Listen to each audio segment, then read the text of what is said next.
Hi everyone, my name is Anne. I am a lawyer, I am a digital strategist, and I'm a writer. I use ChatGPT every day in my work, so I wanted to share my favorite tips for how I've set up ChatGPT to write efficiently and produce great content. So my first tip, use GPT-4. I use GPT-4 because the content it produces is much better. I find it much less cheesy and much more specific, and so I use GPT-4 for the best content. For if I'm working on something important, I'm using GPT-4, which is ChatGPT Premium. I think it's like at $20 a month, but I find it very well worth the money. I do have 3.5 available as well. And the reason I have 3.5 is because ChatGPT 4 gives you a limit of like 40 messages every 3 hours. And so if I'm doing something simpler and I don't want to exceed that target, then I'll switch to 3.5 for topics that are not as important. For example, something I use GPT 3.5 for a lot is adding emojis to text. 3.5 is, you don't need 4 to do something that simple, but 3.5 is perfectly sufficient. So that's my first tip. Use ChatGPT 4 and then use 3.5 judiciously so you don't have to exceed your ChatGPT 4 quota of 40 messages in every 3 hours. Okay, my second tip is have separate chat set up for the various types of content you want to produce. So this is helpful because having different tabs helps every time you input content. It helps the system learn your content, your voice, your style, and give you better and better output. So for example, for me, for all of my social media captions, I use this tab because I want ChatGPT to always produce similar types of social media content and be able to pull on previous posts. And so it keeps the voice, the style, the content pretty consistent.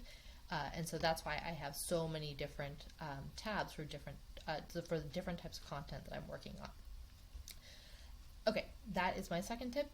Have different tabs for each specific thing that you work on. So maybe for you it's emails and client projects or social media or blog posts or YouTube scripts, whatever. But having these different tabs is very helpful. Okay, number 3. I am a big fan of this regenerate button. And the regenerate button is when you ask ChatGPT for content, it is very helpful to click this little button. Where is it right now? It's very helpful to click this button. For example, let's see. Jump to the bottom of this chat, very long chat.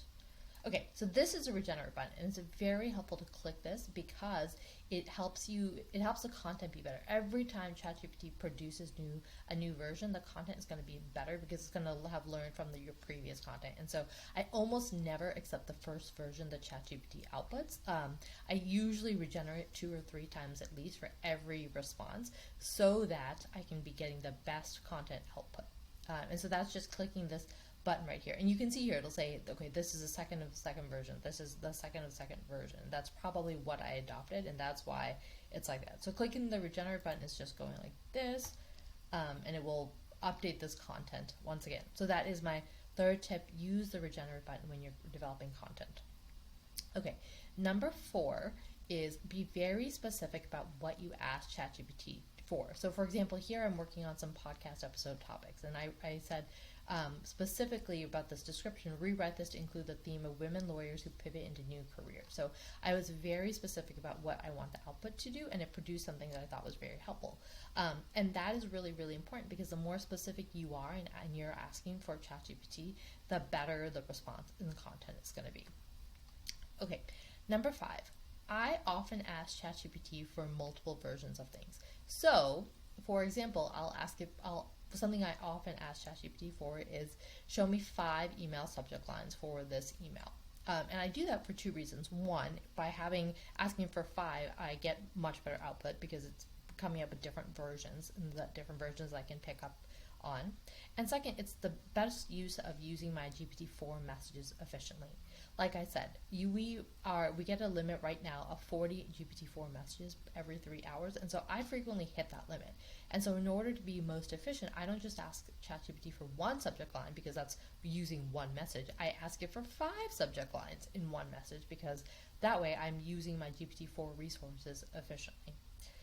Okay, number 6, I ask ChatGPT for short bursts of text. For example, I'll ask ChatGPT I ask this, rewrite this this paragraph to include time management and productivity tips. So it's just a short paragraph of maybe like probably under 100 words. I have noticed that people input tons of content into ChatGPT, and so the more words ChatGPT is reviewing and editing, the less effective it's going to be. The shorter you can keep the sections, the more effective it'll be. So I usually never input anything into ChatGPT that's more than 500 words, and ideally less, even 200, 300. So the smaller amount of text you input, the better of content you're going to get. Okay, so those are my 6 tips on using ChatGPT efficiently. 1, use ChatGPT 4 and use ChatGPT 3.5 for simpler tasks. 2, have separate tabs here so that so that the system can learn your voice, your style, your content for the different types of work that you're working on, and so it'll produce better and better output. 3, click the regenerate button, and so that is going to make sure that your content is much better with each version. So don't ever accept the first version. Click this regenerate button 2 or 3 times. Like here I just did, and I accepted it 3 times. Okay.